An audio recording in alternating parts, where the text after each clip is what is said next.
braided my hair in this pattern to allow me to wear my hair as either a side part or a middle part. And then at the back, I just sewed up the ends. I mistakenly picked up chunky twist instead of Marley hair, as they appeared to be the same, and I already had a pack of chunky twist at home, so I didn't have to spend more money. So what I did, I took one piece from the pack and I cut it in half. I use 1/2 to make each strand in my crochet braids. Now, as you can see, when I first started, the struggle was real. Take note, at the front of my hair, I did use smaller strands in order for the knots to not be as visible. And I promise you, it did get way easier as I continued throughout my hair.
Last thing I did was add some moisturizer, brush this bad boy out, and tie my hair into something similar to bantu knots. I was inspired to do this by a YouTuber by the name of The Chick Natural.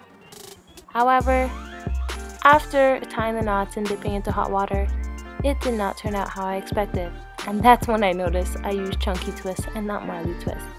I'm not sure if that's what made the difference, but instead of actually continuing to try and wear it in curls because the takedown proved that I couldn't wear it in curls, I ended up just wearing my hair straight back into a ponytail. You can tell how bad I wanted it to curl up. I'm even trying to retwist it on my own. Such a fail. I know I could have used perm rods, but I'm a lazy natural, so I always just wore it back in a bun. I hope you guys enjoyed that video, and stay tuned to see how I take down my crochet braids. For more photos on this style, check out my Instagram page at @ShernelGray. I'll see you guys in the next video.